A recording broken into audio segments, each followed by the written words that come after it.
So I recently went through something I wouldn't wish on anybody. It started with a letter on my doorstep, but before that, let me take you back. Because if I don't, none of this is going to make sense. My name is Ben Carter. I'm a carpenter by trade, which means I like things straight. Corners square. Lines true. Locks working the way they're supposed to. For a long time, I never had much quiet in my life. I worked hard, saved harder, and when I finally bought a house, I thought I was buying peace. I thought I was buying freedom. A little gray place in a neighborhood called Meadow Ridge Estates. The kind of place where the grass looks the same, where every mailbox stands at the same height, where the brochures say community in big shiny letters. What really sold me wasn't the lawn or the box-shaped house or even the so-called community center. It was the garage, 2 doors, wide, solid, my workshop, my sanctuary. A man needs a space like that. And inside that garage, I had 2 things that meant more to me than anyone outside would ever understand. The first was my grandpa's motorcycle, a 1968 Triumph Bonneville Candy Apple Blue. He left it to me when he passed. That bike wasn't just steel and chrome. It was a promise, a piece of him I was determined to keep alive. When I put my hand on the tank, I could still smell the wax he used when I was a kid. I could still hear him saying, "Take care of your tools, Benny. They'll take care of you." The second thing was, well, a little stranger. A giant 4-foot-tall safe I'd won blind at a storage auction, heavy as a dead elephant.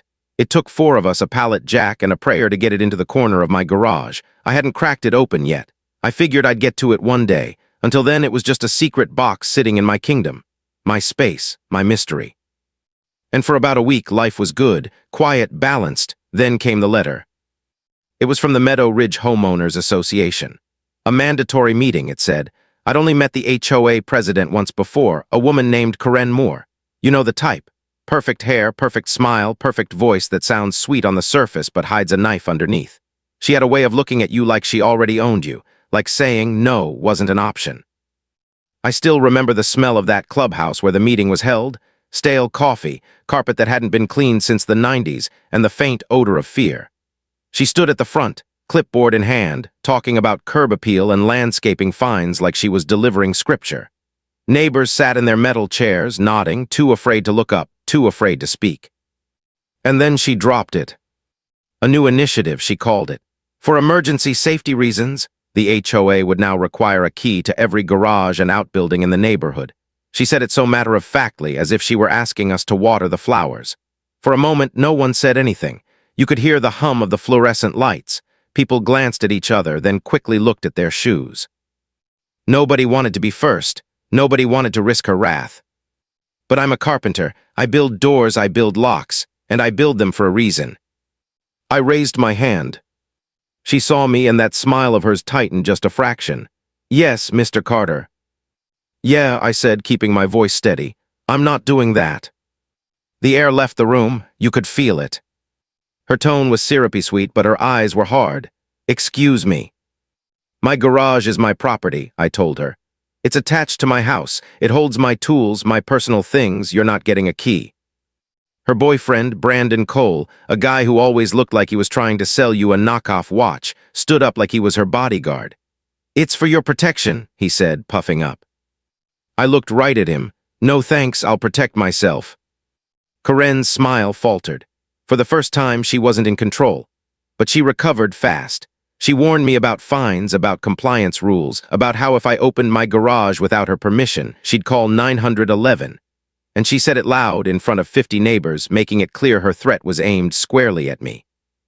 That night, I stood in my driveway staring at that garage door, thinking about her words, about my grandpa's bike inside, about the safe in the corner, about my freedom. This wasn't about safety. It wasn't about keys. It was about control. And she thought she could scare me into giving it up. She had no idea who she was dealing with. The next morning, there it was. A fresh piece of paper taped right to my garage door. A fine, $50, official HOA letterhead, below it a handwritten note in looping cursive. This is your only warning. I peeled it off slow, crumpled it, and tossed it in the recycling bin. A warning from Karen Moore. I wasn't 12 years old. I was a grown man who bought his own house with sweat and sawdust. And if she thought she could scare me with a slip of paper and a threat, she didn't know me at all. I had plans that day, plans that didn't include bending to her rules. The Triumph needed tuning, and I wasn't about to let it sit another day. That motorcycle was my grandfather's legacy, and working on it wasn't just maintenance. It was memory. I could still see him in his dusty garage, polishing chrome while I sat on the tank, legs too short to reach the ground. He taught me how to hold a wrench, how to turn it slow and steady, never force. And more than that, he taught me how to stand. Never let a bully take your space, Benny. Doesn't matter how big they are, doesn't matter how important they think they are. A man's got a right to his own space. That voice echoed in my head as I pulled the remote from my pocket. My thumb hovered over the button for just a second, then I pressed it. The garage door groaned, rattled, and then rolled up, flooding the space with sunlight. The smell of old oil and metal hit me like home. It felt right. It felt free. And just across the street, there she was. Karen Moore, Queen of Meadow Ridge, standing on her porch with her phone pressed to her ear. She was smiling at me, that smug little grin that said, "Checkmate." She gave me a dainty wave like she was tossing crumbs to a pigeon. And then she started dialing, exactly like she promised. I smiled right back and waved. If she wanted to call the cops, let her. I had nothing to hide. I rolled the Triumph out into the driveway, the paint sparkling like it was fresh from the factory. My tools went out on a rag. The carburetors needed attention, and I was going to give it to them. Sun on my back, socket wrench in hand, I felt at peace. That peace didn't last. 20 minutes later, a police cruiser pulled up. A big guy stepped out. Calm face, slow stride, eyes that had seen it all and weren't impressed by much of anything. His name tag read Sergeant Deeks. Before I could even stand, Karen came marching across the street with Brandon trailing behind her like a guard dog on a too-short leash. "Thank you for coming, officer," she said, voice dripping with fake desperation. "This man is in violation of our community safety rules. He was told not to open his garage. We have reason to believe he's storing hazardous materials." Deeks looked at me, looked at the open toolbox, looked at the Triumph, then back at her. "What hazardous materials?" he asked, voice even. Karen floundered. "We don't know, that's why we need access. He refuses to comply, he's hiding something." I stayed silent, let her dig her own grave. Deeks walked over. "This your house?" "Yes, Sergeant." I went inside, came back with the deed. "This your motorcycle?" "Yes, Sergeant." I handed him the title and registration. He checked everything carefully, then handed it all back. "Everything seems in order." He turned to Karen. "Ma'am, this is a civil dispute between you and your homeowners association. It is not a police matter. He owns the property. He can open his garage." Her face twitched. "But the rules—" "The rules don't override the law," Deeks cut her off, flat and firm. "And right now you're asking me to enforce your neighborhood rules. I can't do that. What I can do is warn you about misusing the 911 system. This is not an emergency. Don't call us again unless there is one." It was like watching a mask crack. The smugness drained from Karen's face, replaced by raw, silent fury. Brandon opened his mouth, but one look from Deeks shut him up quick. The sergeant turned back to me. "Have a good day, Mr. Carter." "You too, Sergeant, and thanks." He nodded once, got back in his cruiser, and drove away. Karen just stood there on the sidewalk, staring at me. If looks could kill, I'd have been a smoking pile of ash. I smiled, picked up my screwdriver, and went back to tuning my carburetors. The Triumph barked to life, its engine idling smooth and steady. That's when I heard the whine of a golf cart. White paint, HOA logo stenciled on the side. It rolled to a stop at the curb. A man in a reflective vest stepped out, clipboard in hand. His badge read Todd, compliance officer. "Afternoon, Mr. Carter," he said. "Random safety inspection. Garage access required under the initiative." I looked past him. Across the street, Karen was standing on her porch, watching like a snake waiting to strike. "Random, huh?" I asked. "Sure, you got a warrant." Todd blinked. "We don't need one. The board isn't a court, and this isn't common property. That's my door." Brandon piped up from behind him, trying to sound tough. "We can fine you every day." I pointed to the no trespassing sign staked in my lawn, then gestured across the street where my neighbor Paul Kim stood on his porch, sipping coffee from a mug the size of a soup pot. Paul raised it in a silent toast. Todd swallowed hard. "At minimum," Todd stammered, "I need to visually confirm no dangerous equipment is operating without supervision." "Visually confirm this," I said, hitting the starter. The Triumph roared to life, its engine smooth and proud. "Supervised." Karen shouted from her porch, "Visually confirm this," I said, hitting the starter. The Triumph roared to life, its engine smooth and proud. Supervised. Karen shouted from her porch, Document his noncompliance, Todd. Todd's pen hovered, but when Paul coughed, loud, deliberate, almost like a laugh, Todd snapped the clipboard shut with a defeated click. The golf cart whined back down the street, Brandon sulking beside him. I went back to my screwdriver. The Triumph idled steady, and so did I. Round one was over, and I'd won. But standing there in the fatting sunlight, I caught a glimpse of Karen's eyes across the street. That wasn't the look of someone beaten. That was the look of someone planning. And I knew, deep down, this wasn't the end. This was only the beginning. That night, I thought it was over. I thought maybe Karen would lick her wounds, drown her anger in another HOA agenda, and move on to nitpicking someone's mailbox color. For the first time in days, I felt calm. I was wrong. Around 2 in the morning, a sound pulled me out of sleep. Sharp, metallic, like a dentist's drill, only deeper. It came from the direction of the garage. At first, I thought maybe it was a raccoon clawing at the trash cans. But the sound was too clean, too purposeful, grinding metal. My heartbeat quickened. I sat up, ears straining. I wasn't defenseless. I'd installed a couple of cheap security cameras when I moved in, nothing fancy, just enough to give me peace of mind. One pointing at the driveway, one inside the garage. I reached for my phone, thumb trembling just enough to betray what I was feeling, and pulled up the feed.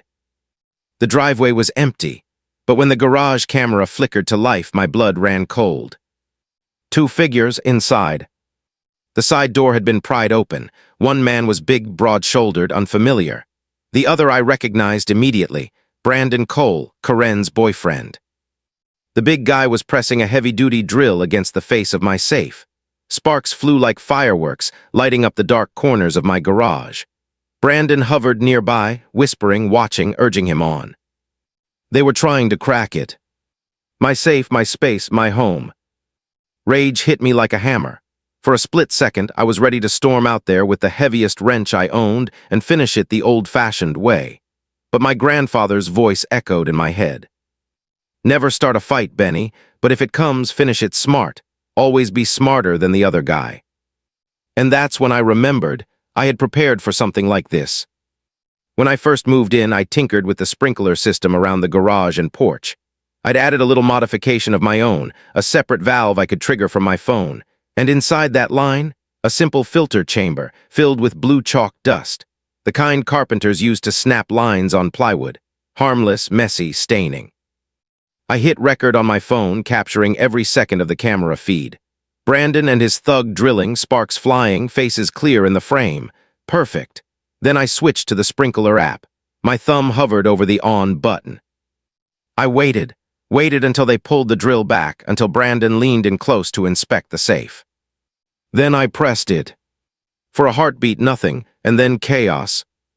The side door to the garage swung open as they stumbled out, coughing. Right then, the sprinkler heads exploded in a fine mist of chalk slurry. A pressurized blast of brilliant blue powder mixed with water hit them full in the face. They screamed, flinched, staggered like drunks under neon lights. Within seconds, both were coated head to toe in Smurf blue paste, slipping and sliding on my slick porch.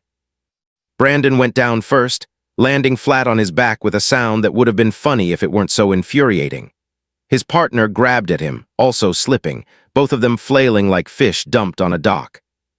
I almost laughed, but this wasn't a comedy. This was my home, and these two had broken into it. Still, I couldn't deny the satisfaction. The entire neighborhood woke up to the sound. Lights flicked on, curtains moved, doors opened.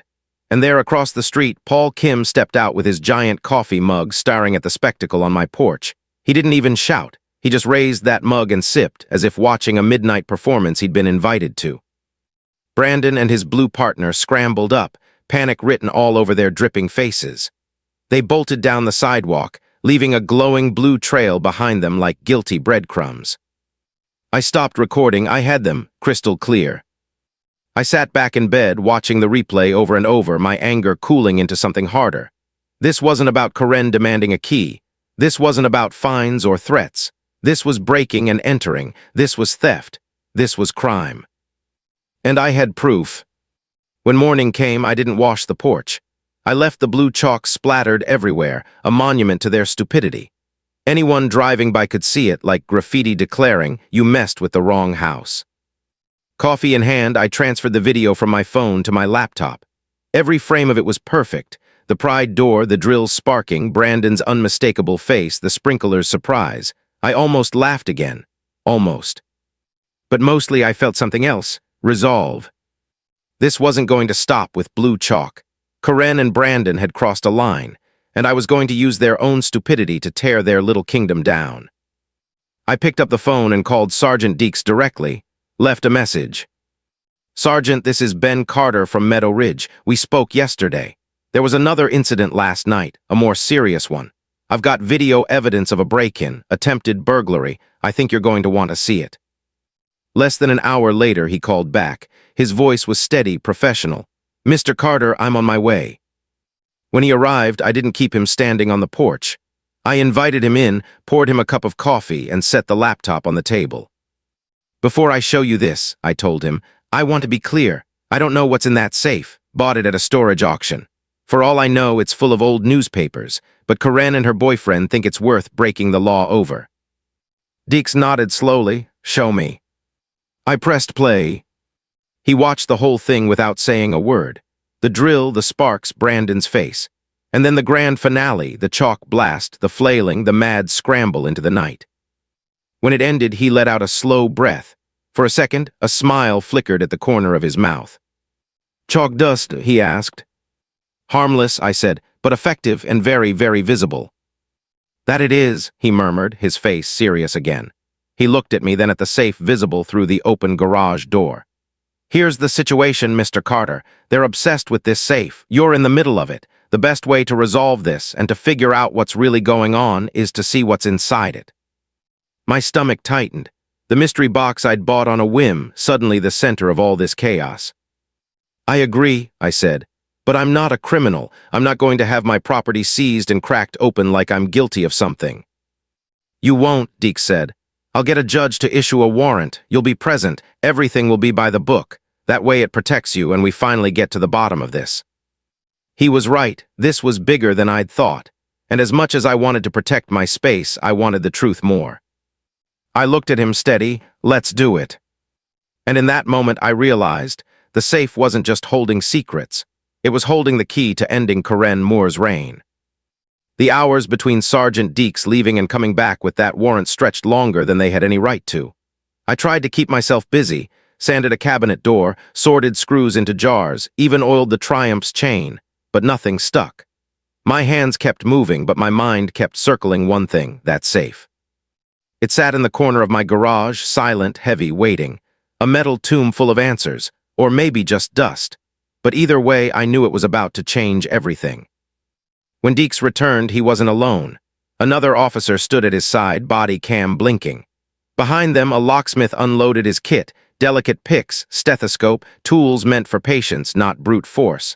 This wasn't going to be a midnight burglary with sparks flying. This was going to be by the book. Standing in my own garage, watching strangers crowd around my safe, I felt strange. Like I was surrendering something private. But it wasn't mine to keep hidden anymore.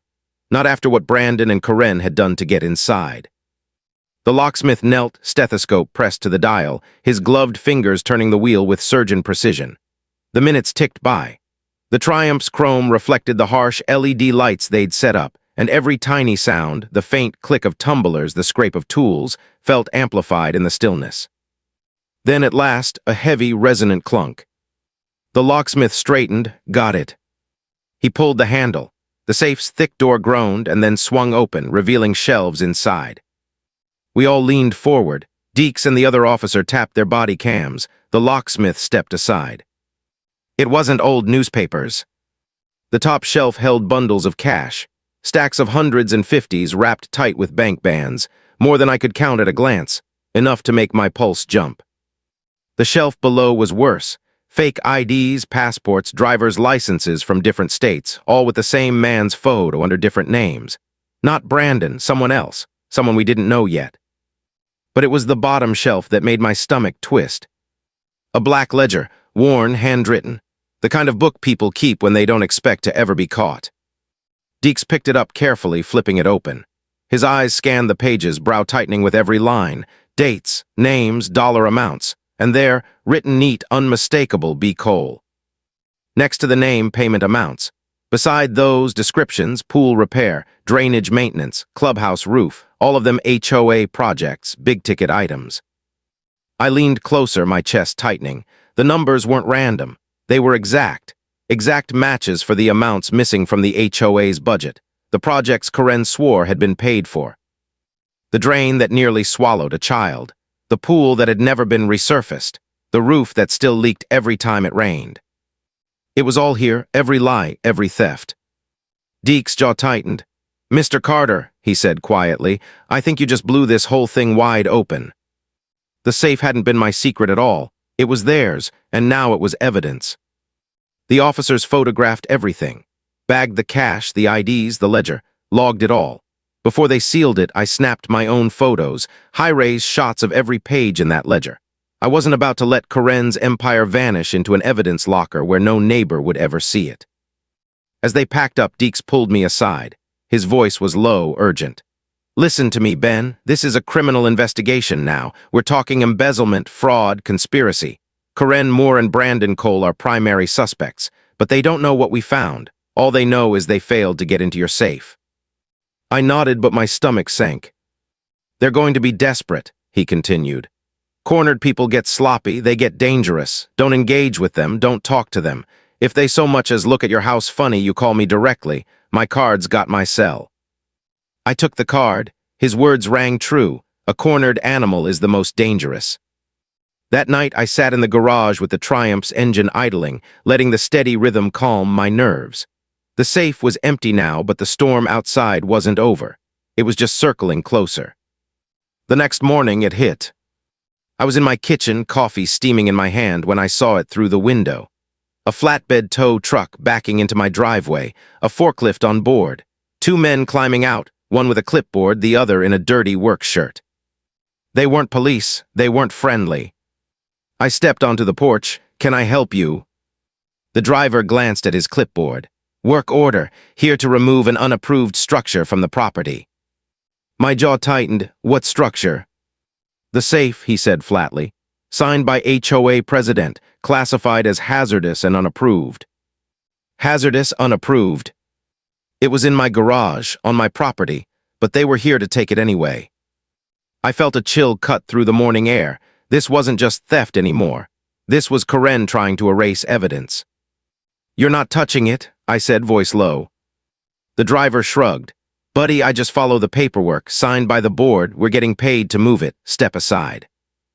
I thought about calling Deeks, but by the time he got here, that safe would be gone, lifted onto a truck, vanished into some warehouse or river. I needed to stop them now. And I couldn't do it alone. My hand went to my phone. I dialed one number. "Paul, it's Ben. I need a favor, a big one."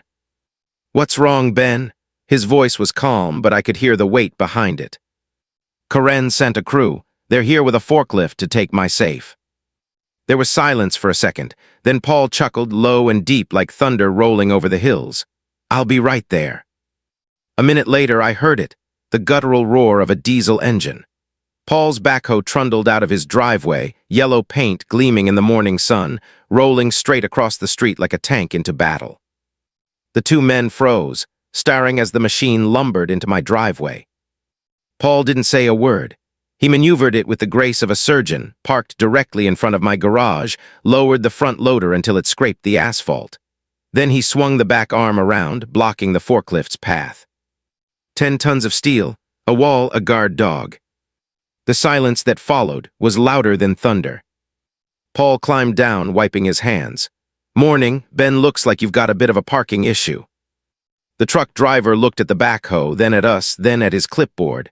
Whatever Karen was paying him, it wasn't enough. Not to take on this. Not to tangle with neighbors who weren't backing down. He muttered a curse, shook his head, and turned back to his truck. "Forget it. We're leaving." Before the flatbed cleared the corner, a voice screeched through the driver, speakerphone, Karen's voice. Thin, furious.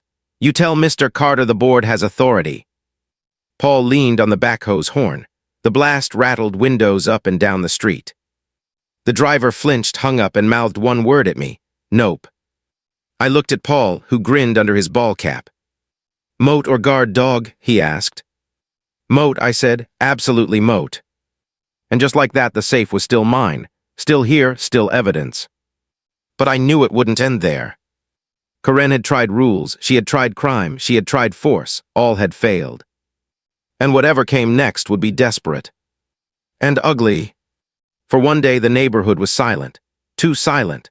Paul's backhoe stayed parked in my driveway like a giant yellow guard dog, its steel bucket lowered to the pavement, daring anyone to try something. Neighbors slowed their cars when they passed. Some gave me a thumbs up. Others just shook their heads, not wanting to be seen taking sides. And Karen Moore, she vanished. Not a glimpse on her porch, not a word across the street. But I could feel it, that storm building behind her blinds. She was plotting, and when she came back, she'd come back meaner. That evening, the sky matched my thoughts. Purple, bruised, heavy with tension. The forecast had called for thunderstorms, but this felt worse. The air grew thick, sticky. The wind started whipping leaves into frantic spirals across the lawns. And then the rain came. Not drizzle, not even a downpour. It was a wall. A sheet of water hammering roofs, flooding gutters, turning streets into rivers in minutes. I stood at my window, staring out as the neighborhood dissolved into chaos. Street signs rattled in the gusts. The lights flickered, fighting to stay alive. That's when I heard it. A bark, high, frantic, desperate, then a child's cry. I pressed against the glass, eyes searching through the storm, and then I saw them. At the end of the cul-de-sac, water swirled around the storm drain that should have been cleared, should have been widened, should have been fixed with the HOA's budget last spring. It was overwhelmed, gurgling like a monster sucking air through its teeth. And standing right there in the rising flood, frozen in terror, was a little boy. Maybe 6, maybe 7. Beside him, a golden retriever barked, trying to pull him back, but the kid clung to the dog's collar, sobbing. Leo Jensen, 4 houses down, and his dog, Buddy. I didn't think, I didn't plan, I just moved. The front door banged open, the rain instantly soaking me to the bone. I sprinted through the lawns, feet sinking into the waterlogged grass, shoes slipping. The storm pounded my shoulders like 100 fists. By the time I reached the water, it was deeper than I thought. Waist high. Cold. The current pulled hard toward the drain, swirling around with a force that wanted to take everything down with it. "Leo," I shouted, voice cracking against the storm. "It's okay, I'm coming." He couldn't even look at me. He was locked in fear, clutching Buddy's collar with white knuckles, tears streaming down his face. I stepped in every stride a fight. The current shoved at my legs, threatening to rip me off balance, but I kept going. Step, brace, step, brace. The rain stung my eyes, but I didn't stop until I was there, reaching out. Buddy barked at me, teeth bared, not sure if I was a friend or threat. "Easy, boy," I said, my voice as calm as I could make it. "Easy." I reached for Leo. He flinched at first, but then his tiny hand latched onto mine like a lifeline. "Hey, Leo," I said, forcing a smile even as the water churned higher. "I'm your neighbor, Ben. We're gonna get out of this, okay? Together." I scooped him up, his small arms wrapping tight around my neck, his wet hair plastered to my cheek. He was shaking so hard I thought he'd rattle apart. "Buddy," he sobbed, "we can't leave Buddy." "We're not leaving him," I promised. With my free hand, I grabbed the retriever's collar. "Come on, boy, let's go." Step by agonizing step, I pushed back through the current, Leo clinging to me, Buddy pulling against the water, his paws scrabbling for ground. The storm roared, but I roared louder inside, refusing to let go. And then, finally, the slope of the curb. Solid ground under my feet. I stumbled out of the water, gasping, my body trembling from cold and adrenaline. Neighbors had gathered on porches, their faces pale in the storm's flickering light. And then Leo's mother came sprinting out, her scream piercing through the rain. "Leo," she ripped him from my arms, clutching him to her chest, sobbing into his wet hair. "Oh my God, baby, you're okay, you're okay."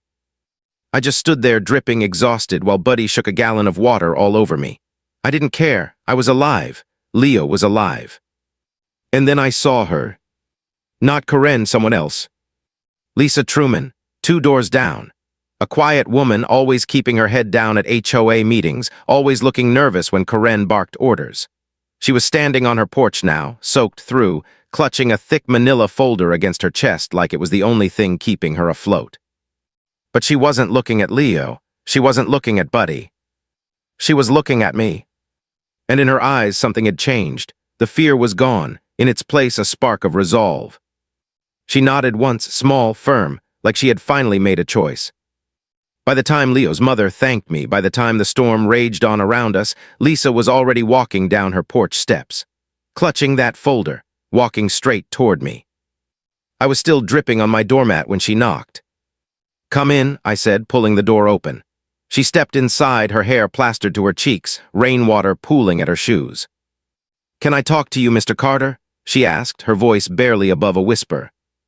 "Of course." I handed her a towel.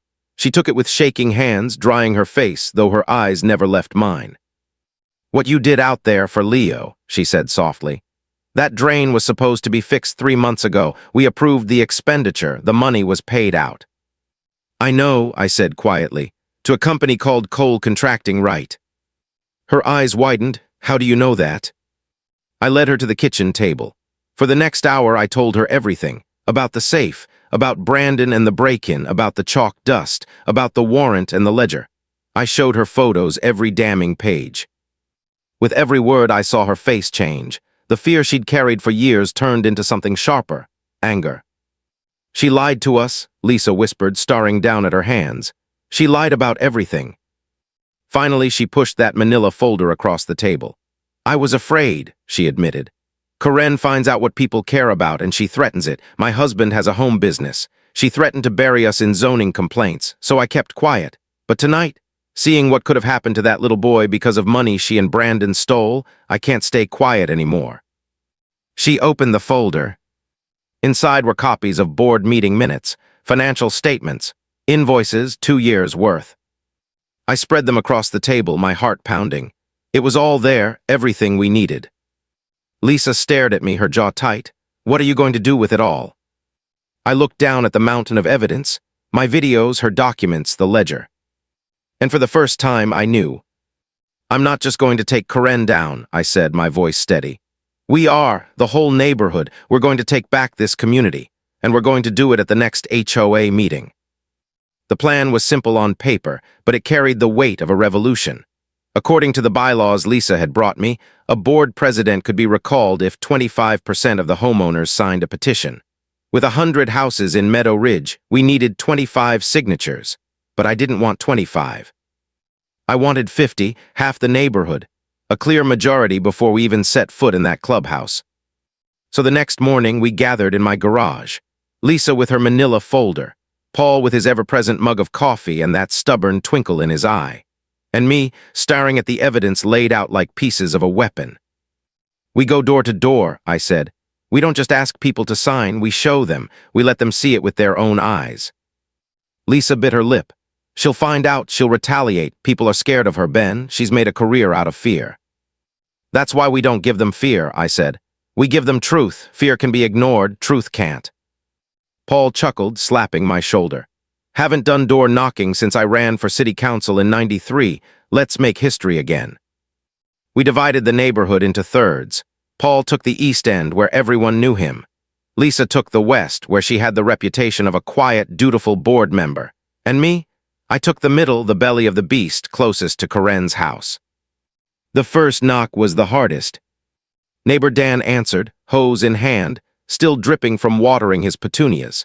His eyes darted nervously past my shoulder, as if Karen might leap out from behind the hedge. "Benz," he muttered, "I don't want any trouble."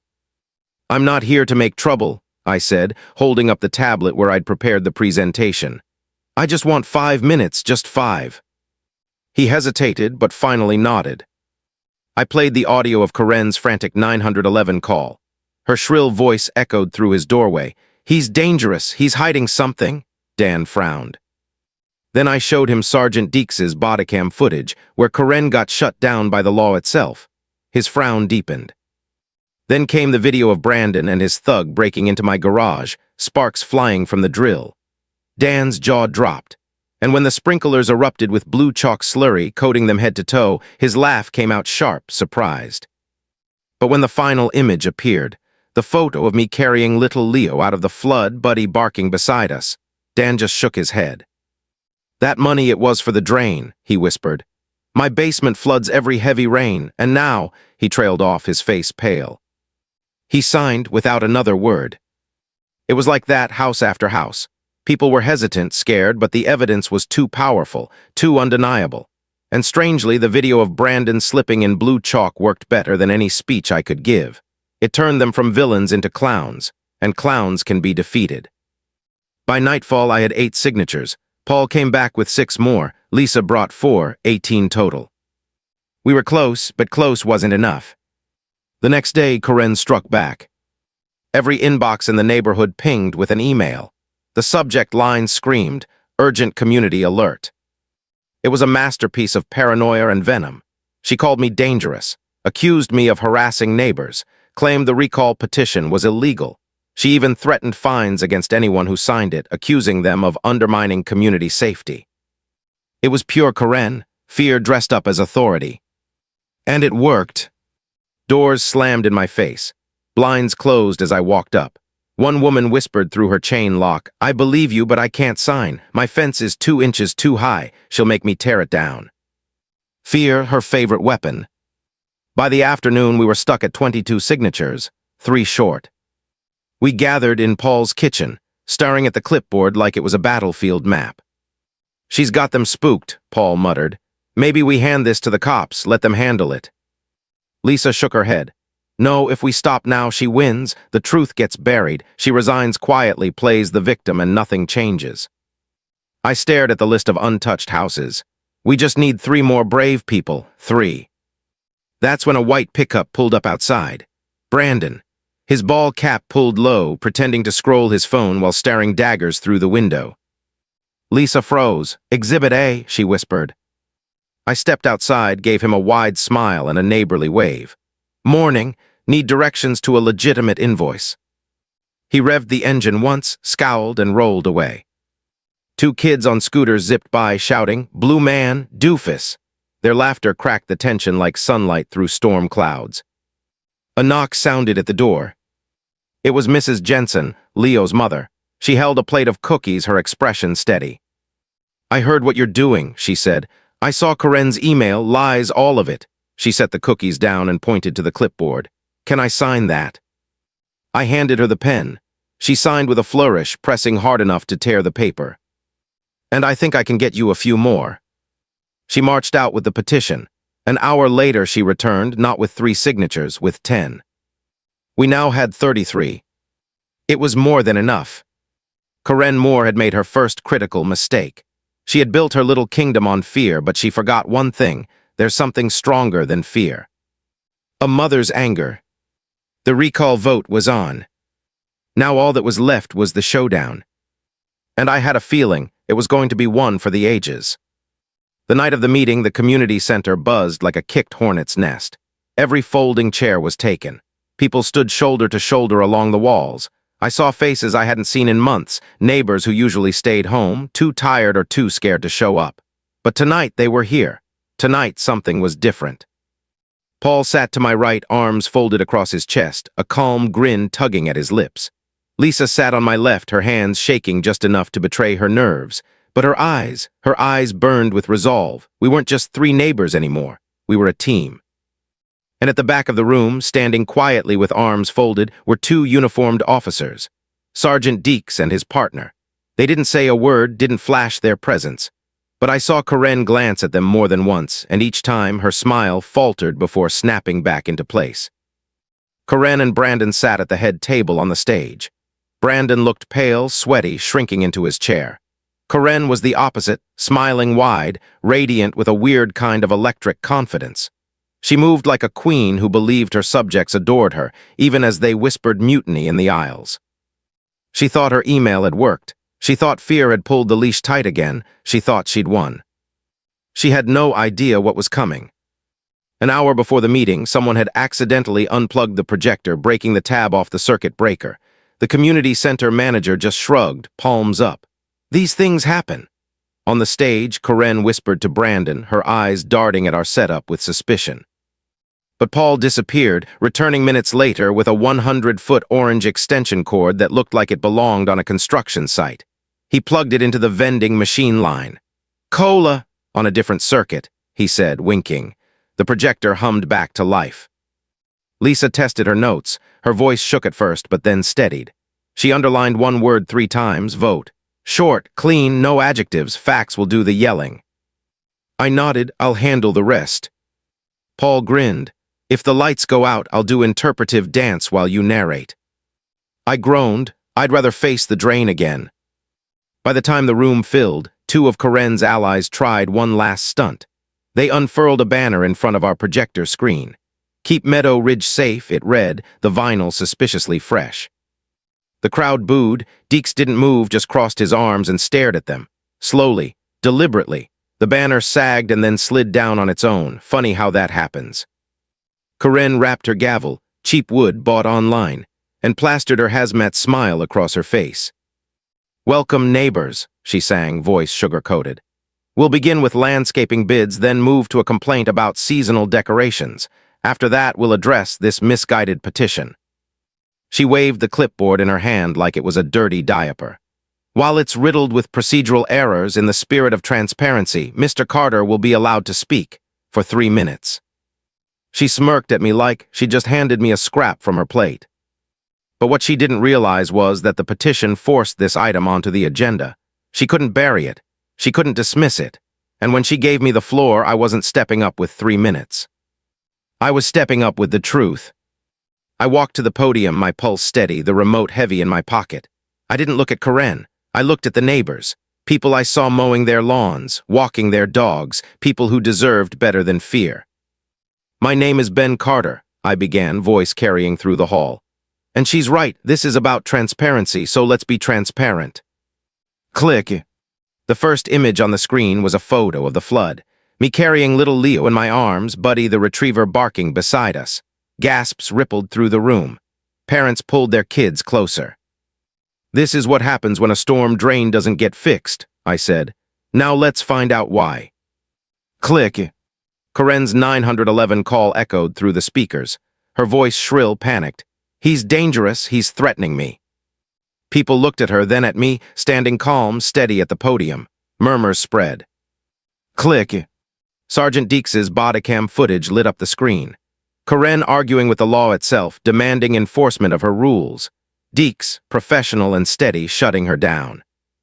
A voice from the crowd shouted, "Let him speak." Another joined in, then another. Karen tried to gavel over it. "This is out of order," she snapped. But the voices grew louder. "Let him speak, let him speak." She sank back into her chair, eyes like storm clouds. Click. The garage footage, the drill sparking against my safe. Brandon's face clear as day. Gasps filled the room, and then the blue chalk sprinkler trap. The hall erupted. Laughter rolled through like thunder, neighbors clutching their stomachs, pointing as Brandon slipped and fell in blue slime. Brandon shrank so low in his chair, I thought he might crawl under it. Click. The ledger side by side with the HOA's own financial statements. My red line traced from coal contracting to be coal in the ledger. $15,000 paid for drainage maintenance. The same drain that nearly swallowed Leo. "This is your money," I said, my voice ringing. "Taken from you, given to her boyfriend, for work that was never done." I clicked again, showing page after page, pool repair, roof maintenance, landscaping. Every line matched, every dollar accounted for. The silence was thick now. No laughter, no murmurs, just stunned stillness. I turned to face Karen. Her smile was gone, her face pale, jaw tight, eyes darting. She shot to her feet, gripping the podium with white knuckles. "He's lying," she shrieked. "This is fabricated. He's the criminal. He refuses to follow the rules. This whole thing started because he wouldn't give me a key to his garage." Her voice cracked, desperation dripping off every word. And that's when the perfect line came to me. I walked right up to the stage, pulled the key from my pocket, held it up so it gleamed under the lights. "You're right, Karen. This is about keys, about safety, about trust." I paused, the entire room holding its breath. "So let's make a deal. I'll swap you keys, my garage key for your front door key." For one perfect second, silence. Then the room exploded. It wasn't just laughter, it was release. A tidal wave of catharsis from neighbors who had lived under her thumb too long. Applause, cheers, stomps on the floor, people shouting, "Fair trade?" And how about it, Karen? Her face twisted, caught between fury and fear. The vote was called, hands shot up, a forest of them, only one stayed down, Brandon's. The motion passed, Karen Moore was recalled, effective immediately. And just as the applause peaked, movement at the back of the room caught my eye. Sergeant Deeks and his partner, walking forward, calm, purposeful. The applause died into silence. Everyone knew what was happening before a word was spoken. Deeks stepped onto the stage. His voice rang steady, professional. Karen Moore, you are under arrest for embezzlement and conspiracy. Her gavel clattered to the floor as the cuffs clicked around her wrists. The second officer turned to Brandon, who was already trembling. Brandon Cole, you are under arrest for attempted burglary and fraud.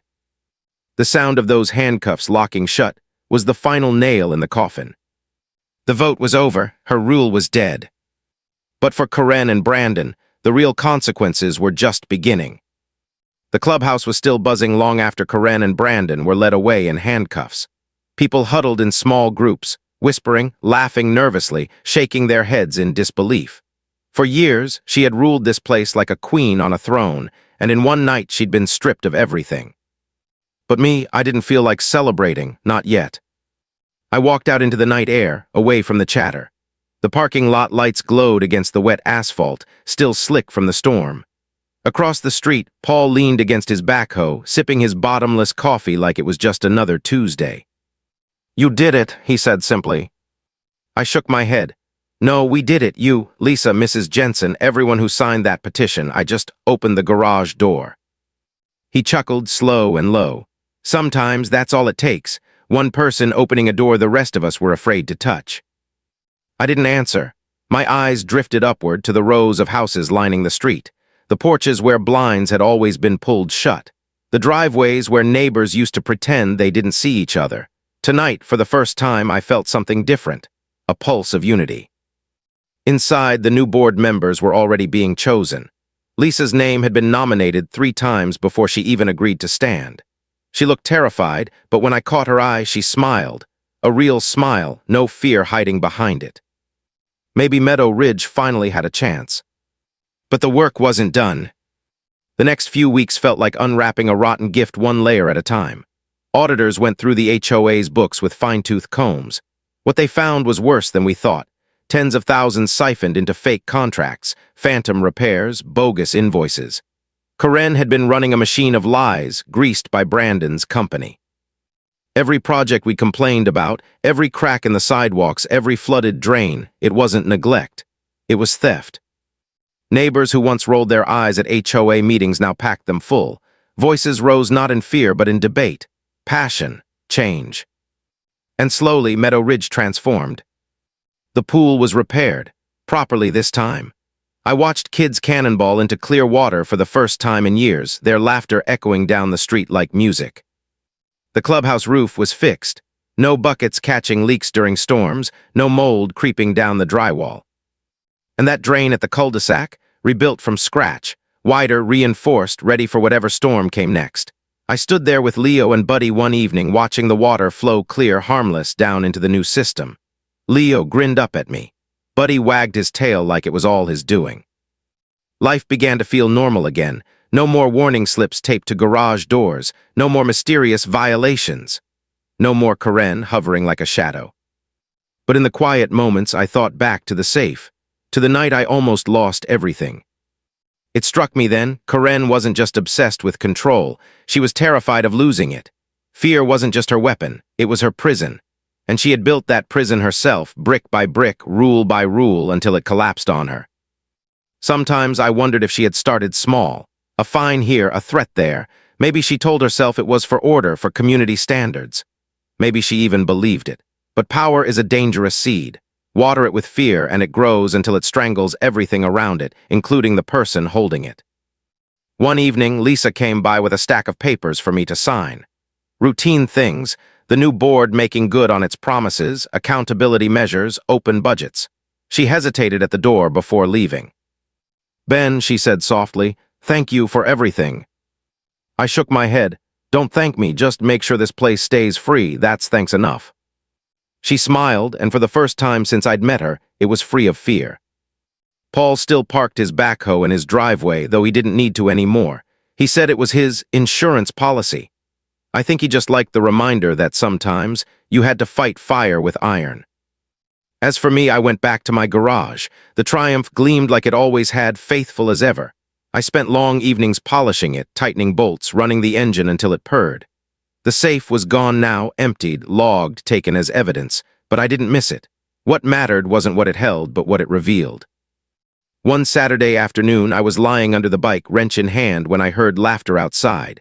Children playing, dogs barking, sprinklers hissing across the lawns. For the first time, Meadow Ridge sounded alive. I rolled out from under the Triumph, wiping grease from my hands, and leaned against the garage frame. The neighborhood wasn't perfect. It never would be, but it was ours again, not ruled by one person's fear, not silenced by one person's threats, ours. And as the sun dipped low, turning the wet pavement to gold, I thought about what my grandfather used to say. A man's got a right to his own space. Doesn't matter how big the bully is, doesn't matter how important they think they are. Stand tall, and sooner or later the truth will stand taller. I smiled, slipping the Triumph's keys into my pocket. He was right. And this time, the whole neighborhood stood tall with me. Because sometimes freedom doesn't come with a fight. Sometimes it comes with a choice. One open door, one neighbor's courage, one community remembering it belongs to them, not to the ones who try to hold the keys. You've heard this confession, now wait until you hear the next one. The truth that shatters everything you thought you knew.